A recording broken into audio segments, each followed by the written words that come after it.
distintos masas de diagnóstico no tan sencillo porque a veces los pacientes no tienen antecedentes. Y también las lesiones vasculares, la encefalopatía multiinfarto puede traducirse como múltiples lesiones, ¿sí? Les estoy mostrando ejemplos todos de lesiones que pueden llegar a tener un diagnóstico diferencial. Después que pasamos por estas etapas, es intra o extraxial, supra, infratentorial, de efectos de masa y todo eso, uno se mete a analizar la lesión y vamos a ir viendo que según las características en la imagen que tenga la lesión, uno puede sacar algunas conclusiones de su contenido. Por ejemplo, hay lesiones que en tomografía son muy parecidas al líquido cefalorraquídeo. Si ustedes ven ahí en tomografía, estas imágenes que están ahí en la región gangliobasal tienen un contenido similar al líquido cefalorraquídeo. Tienen líquido cefalorraquídeo adentro. Si se ven iguales, es exactamente lo mismo. Las lesiones tumorales no tienen líquido cefalorraquídeo en su interior. Pueden tener un contenido quístico, pero habitualmente no es idéntico al líquido cefalorraquídeo. Entonces ahí el análisis en la semiología es muy importante. No quiere decir que no haya lesiones que tienen líquido y que no tengan un comportamiento como expansivo. A veces encontramos quistes aracnoideos, como ese que está ahí, es una lesión totalmente benigna, pero que acumula líquido y que puede remodelar, que puede desplazar estructuras. No es una lesión tumoral, es una lesión llena de líquido, pero que puede tener un comportamiento que parezca tumoral o parezca expansivo. Pero a veces sí hay lesiones que pueden ser hipodensas. Si la comparan con la de al lado, no es exactamente igual al líquido cefalorraquídeo, pero puede haber tumores que sí se vean de menor densidad que el parénquima, o sea, más hipodensos que el parénquima normal. Esto es un tumor de bajo grado y a veces nos puede confundir con una lesión vascular, por ejemplo, dependiendo mucho de la clínica del paciente. Entonces, a veces la tomografía nos confunde o no nos deja el diagnóstico. Y a veces hay lesiones como esta que está acá, que son más densas que el parénquima, no tanto como el hueso, pero sí son más densas. Esta lesión redondita que está acá es más densa que el parénquima normal. La densidad está directamente vinculada a la composición de la lesión. Las lesiones hipodensas tienen más líquido, más contenido de agua. Las lesiones hiperdensas tienen más contenido celular. Aquellos tumores que tienen mayor celularidad, porque son más agresivos o porque son más compactos, tienden a verse más hiperdensos. Entonces, cuando uno ve una lesión que es más densa, piensa, esto es un tumor de mayor celularidad. De mayor celularidad porque es más compacto, como un meningioma, o de mayor celularidad porque es más agresivo, como un linfoma. Entonces, ahí uno puede extrapolar o vincular cómo se ve la lesión y cuál es la característica estructural de la lesión, porque en definitiva lo que estamos viendo es eso, es la estructura de la lesión, su composición. Ahí tienen otro caso, un meningioma. Los meningiomas tienen calcificaciones, pueden tener hemorragia, tienen muchos vasos que llegan a su interior, son muy densos, muy compactos, y eso hace que se vean muy hiperdensos, más hiperdensos que el parénquima. A veces hay lesiones que se ven más densas, esa se ve más densa que la anterior, porque puede haber lesiones que tienen en su interior hemorragia. Hay tumores que sangran en su interior y cuando tienen un contenido hemorrágico se parecen a un hematoma, ¿sí? Entonces puede haber tumores que tengan un contenido hemorrágico o que tengan un contenido proteico, eso es un quiste coloide, o algunos que tienen calcificaciones. Hay algunos tumores como los oligodendrogliomas, por ejemplo, que tienen calcificaciones, y cuando uno ve un tumor con calcificaciones tiende a pensar siempre que es un tipo de tumor específico que es el oligodendroglioma. Después vamos a ver algunos ejemplos. Por supuesto que en resonancia es mucho más fácil. Ahí tienen un ejemplo. ¿Ven? En resonancia siempre vemos imágenes distintas y las combinamos para sacar una conclusión. Entonces acá tienen un T1, un T2, donde el líquido brilla, y esto es un flare. Y ven que esta lesión siempre se ve igual que el líquido cefalorraquídeo, o igual que el contenido del globo ocular. O sea, eso es líquido cefalorraquídeo, es un quiste coloide, y con resonancia no hay un quiste aracnoideo, y con resonancia no hay ninguna duda de que eso es un quiste aracnoideo. Cualquier secuencia que veamos siempre se va a comportar igual que el líquido cefalorraquídeo, y si le doy contraste no va a tomar contraste, no va a tener realce, porque es un quiste y las lesiones quísticas habitualmente no realzan. Este es diferente. Si comparamos con el anterior, ven, se ve igual en el T1, este es el T1, igual que el globo ocular, este es el T2, igual que el globo ocular. Y este es el FLAIR, igual que el globo ocular. Es un quiste con líquido cefalorraquídeo. Pero ahora vengo a esta lesión. Tiene un centro igual que el líquido cefalorraquídeo en el T1, igual que el líquido cefalorraquídeo en el T2, pero en el FLAIR no es igual que el líquido cefalorraquídeo. O sea que ese contenido que también es líquido, pero no es líquido cefalorraquídeo, tiene que ser algún otro líquido.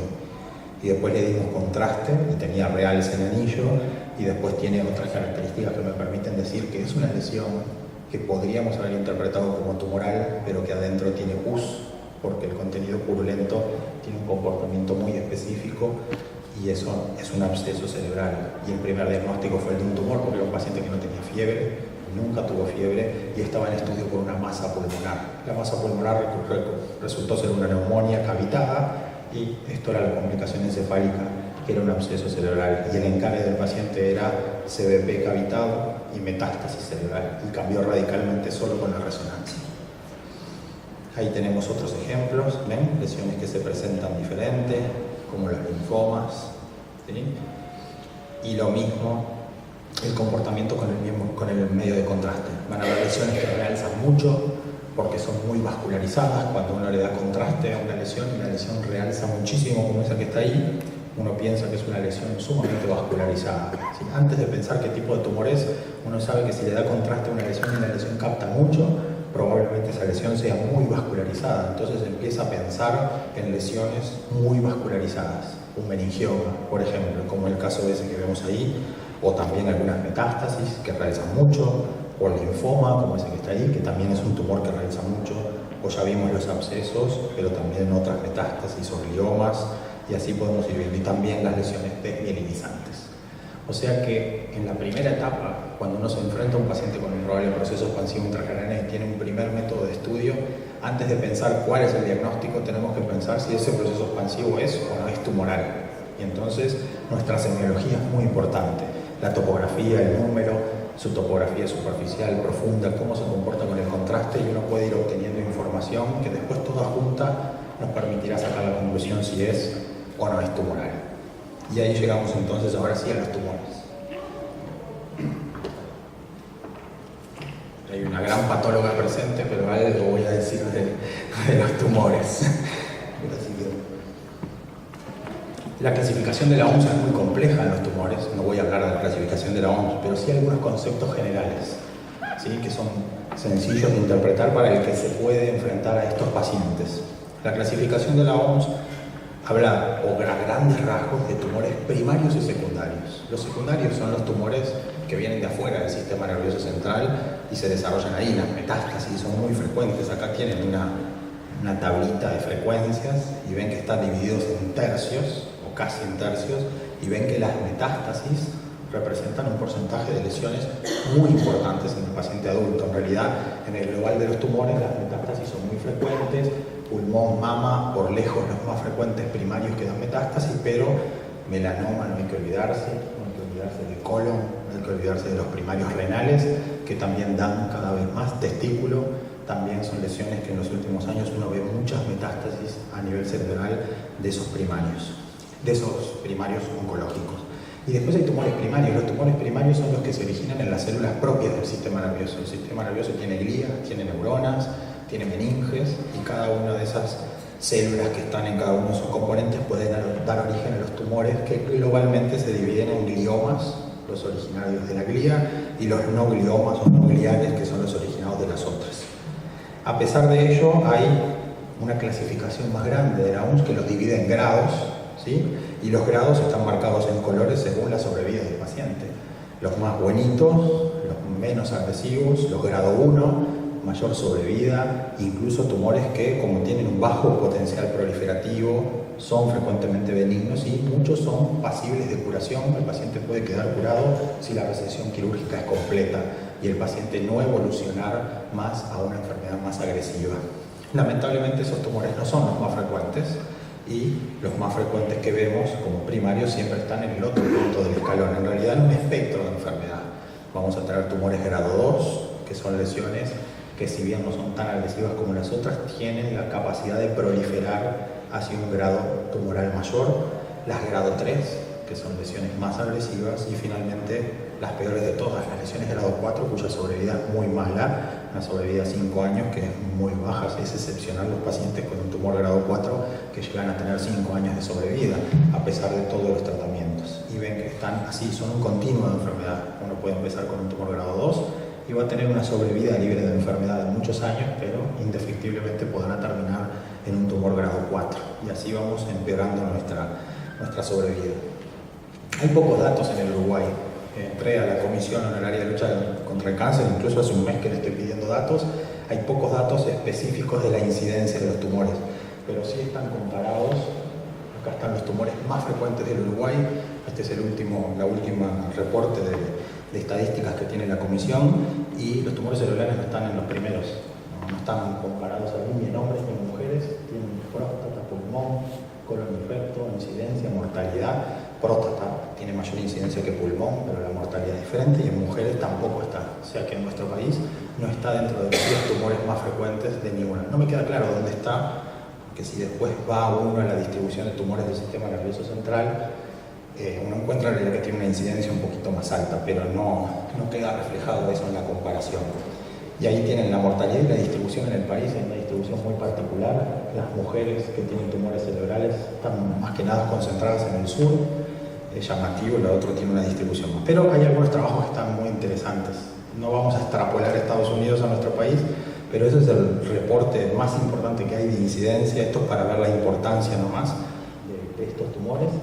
Acá tienen la comparación por sitio, la tasa anual, en comparación con los cánceres más frecuentes en niños, y en niños los tumores cerebrales son los más frecuentes. Miren la comparación con el que le sigue, que es la leucemia, que está al lado. Pero en adultos, acá tienen la comparación, la roja son los tumores cerebrales comparados con, en este caso, páncreas, pulmón, por ejemplo, y mama. ¿Sí? Me llamó la atención encontrar mama, páncreas y pulmón. Páncreas es más frecuente que pulmón en Estados Unidos entre los años 2007 y 2011 en la población general. Acá está vinculado la incidencia de los tumores por edad y por comportamiento. Miren la edad en la cual se centran, sobre todo en pacientes en torno a los 20 años, ¿sí? O más, o sea, es una patología del adulto, pero por suerte las lesiones menos agresivas o no malignas son las más prevalentes. Las agresivas, que son las rojas, son las menos. En cambio, si nos vamos a la adolescencia o a la edad pediátrica, se nos invierte esa relación. La mayoría de los tumores son mucho más agresivos. Es mucho más frecuente encontrar tumores agresivos en los niños o adolescentes que tumores benignos. Y esa es la comparación, y esto es en todas las edades, ¿sí? Por suerte, los no malignos son mucho más frecuentes que los malignos. Estoy hablando solamente de tumores primarios.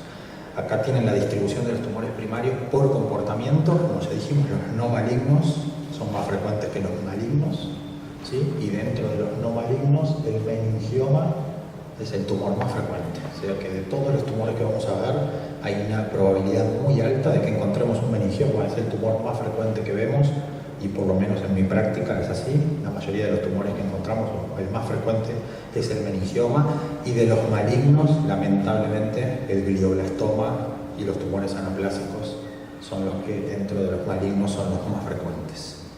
¿Sí? Esto para tener una idea nomás de cuáles son las lesiones que vamos a encontrar. De los gliomas, ya dijimos, glioblastomas, meningioma, esto para comparar los primarios, y esto para comparar también los extraxiales. El meningioma es el más frecuente, ¿sí?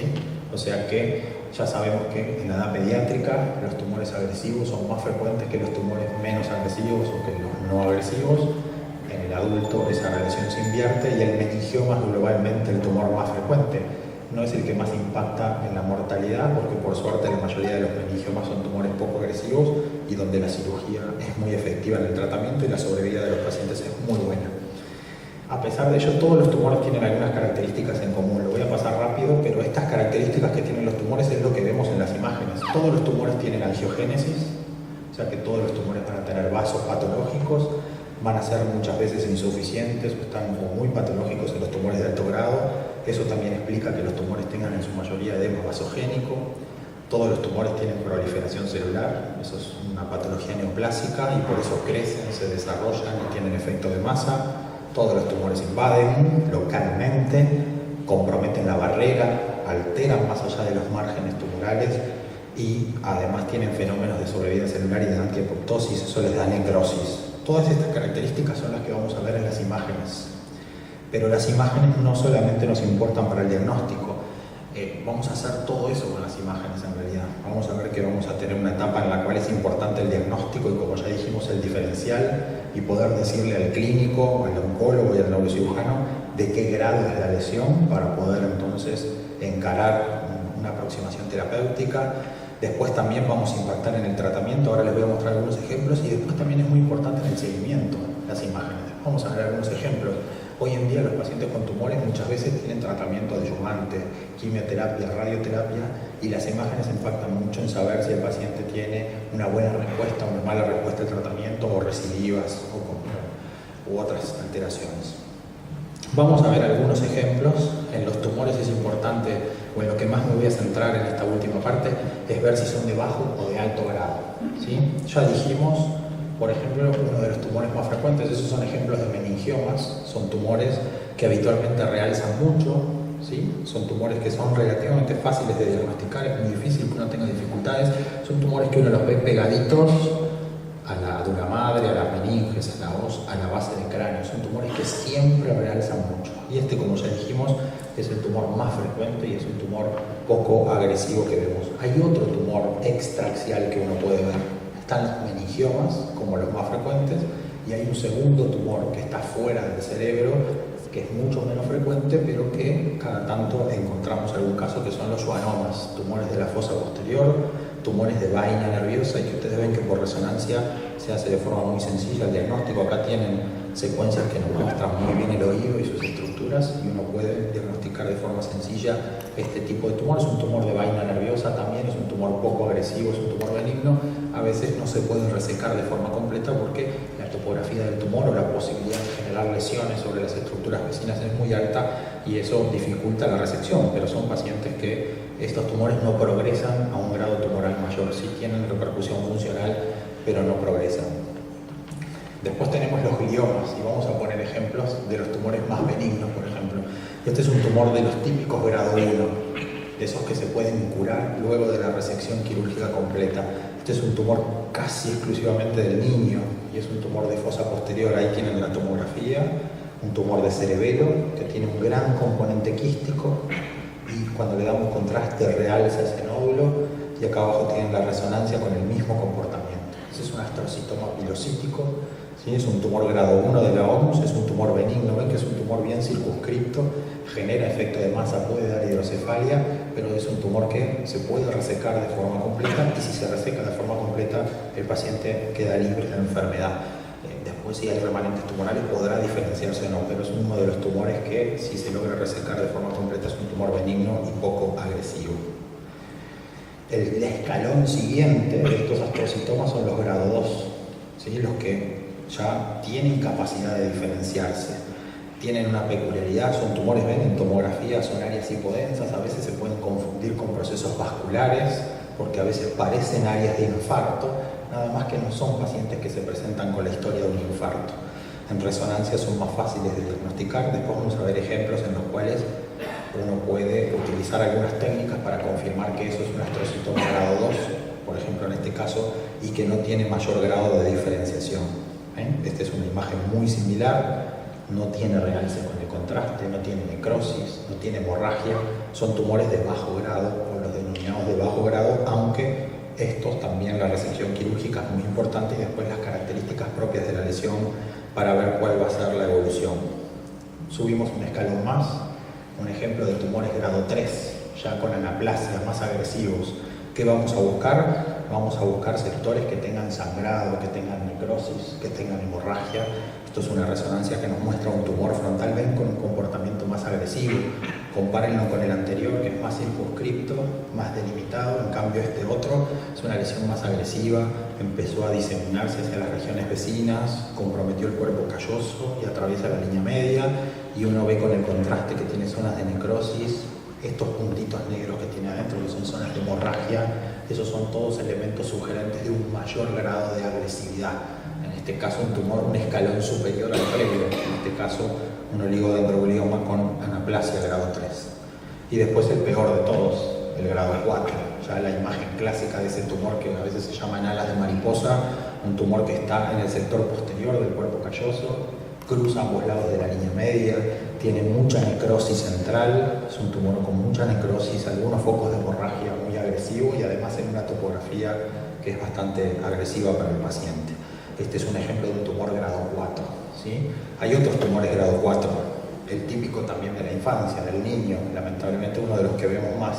En el niño hay un tumor muy típico grado 4, también muy agresivo, que es el Binet, o el conocido clásicamente como meduloblastoma, que es un tumor que también es del cerebelo, habitualmente de línea media, que puede tener calcificaciones, que tiene necrosis hemorragia y que es un tumor muy agresivo. Si bien existen formas menos agresivas, es un tumor muy agresivo y que a veces, esta es la primera resonancia de este paciente, esta resonancia de este paciente cuando tenía 11 años, este paciente se resecó y tuvo 3 años libres de enfermedad con control oncológico y esta es la resonancia a los 14 años. Volvió con las cefaleas, una tomografía que no evidenciaba tumor, una recidiva tumoral, pero cuando le hicimos contraste, esta es la resonancia, aparece todo este realce leptomeningio. El meduloblastoma es un tumor que da mucha diseminación por el espacio subaracnoideo, da mucha metástasis leptomeningia y después el paciente puede empezar a hacer complicaciones como hidrocefalia y todas las complicaciones vinculadas a esa forma de diseminación. Un tumor más que es importante y que cada tanto aparece es el linfoma. El linfoma es un tumor primario relativamente frecuente, lo estamos viendo cada vez más, y al linfoma es muy importante que con las imágenes uno se aproxime, porque el tratamiento es diferente.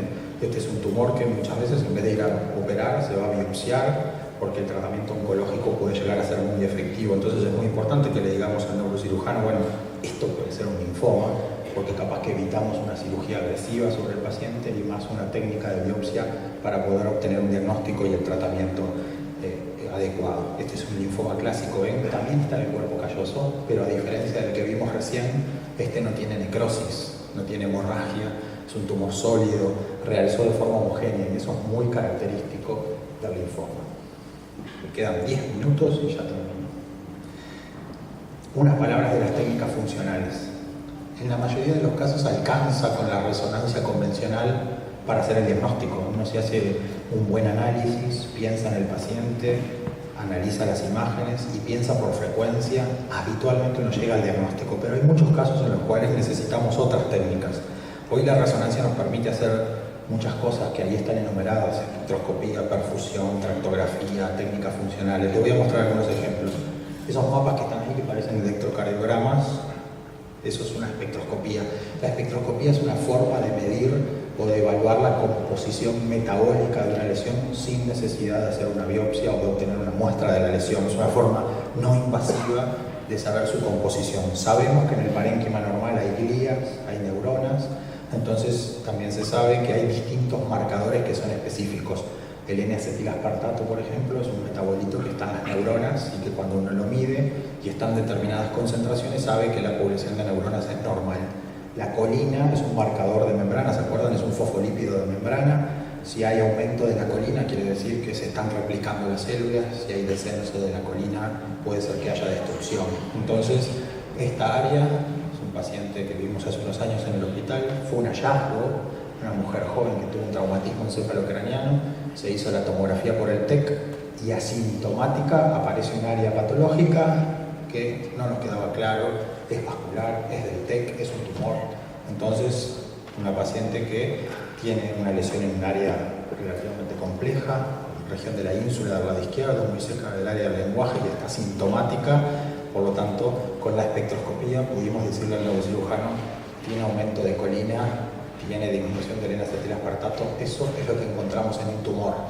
Por lo tanto, esta área probablemente corresponde a un glioma de bajo grado, pero tiene altas chances de ser tumoral, que después se confirmó por la biopsia, una biopsia estereotáxica que fue un glioma grado 2, un astrocitoma grado 2 sin necrosis, y que bueno, en ese momento se optó por no operar. La paciente se operó un par de años después y Fernando creo que la conoce. En estas lesiones a veces también tenemos alguna dificultad diagnóstica o tenemos que buscar. También ven, la colina siempre aumenta mucho, baja el N-acetilaspartato. Eso es un patrón típico de un tumor. No se ve mucho, pero bueno, créanme que la colina aumentó y el N-acetilaspartato bajó. Eso es lo que vemos en los tumores. En este caso un tumor muy agresivo, un glioblastoma, un tumor de grado 4. Este es un niño, en este caso también fue un hallazgo, a pesar de que había distorsión. Era un niño que venía desde hace un año con historia de crisis. En una de esas crisis se cae de la cucheta y tiene un TEC, y ahí se viene a hacer una tomografía y ahí aparece esa lesión, un niño que tenía 6 años. Y aparece una lesión claramente tumoral, con poco realce, pero bueno, había que tomar la decisión. Se hizo una espectroscopía solamente para confirmar el diagnóstico, y bueno, ven la colina muy alta, no tenía necrosis. Uno se podía haber tentado de que esto es un tumor de bajo grado, pero la colina está tan alta que eso es muy sugerente de un tumor de alto grado, y eso era un glioblastoma en un paciente de la edad pediátrica, una lesión que no es muy común. Acá tenemos otro ejemplo de otra técnica. A veces usamos la perfusión, que es una técnica hemodinámica. Les voy a mostrar estos dos para qué sirve la perfusión. A veces nos orienta el grado tumoral. Miren estos dos tumores, son iguales casi, tienen una topografía diferente, no tienen necrosis, pero son iguales. Le hacemos perfusión. Este que está acá arriba no tiene aumento de la perfusión cerebral. Este que está acá abajo tiene un gran aumento de la perfusión cerebral. Son dos tumores exactamente iguales, pero que tienen un perfil hemodinámico diferente. Uno por la imagen puede decirle al neurocirujano o al patólogo, este de arriba tiene una alta probabilidad de ser un astrocitoma grado 2, y eso fue lo que fue, un astrocitoma fibrilar grado 2, no captaba contraste, no tenía aumento de perfusión, y sin embargo este de acá abajo, que tampoco capta contraste, pero sí tiene aumento de su perfusión, era un anaplásico, un grado 3, un tumor mucho más agresivo que el anterior. Dos tumores que morfológicamente eran iguales, solo se diferenciaban por la perfusión. O sea que es una técnica que nos permite predecir el grado tumoral, o sea, el grado de agresividad de las lesiones. Ahí tienen otro paciente interesante, sexo masculino, 60 años, sin antecedentes, pérdida de fuerzas, ¿sí? Progresivas y del lado izquierdo. En la tomografía aparece una área hipodensa y acá apareció una lesión redondeada. Ahí tenían la difusión, no era vascular, no tomaba contraste prácticamente.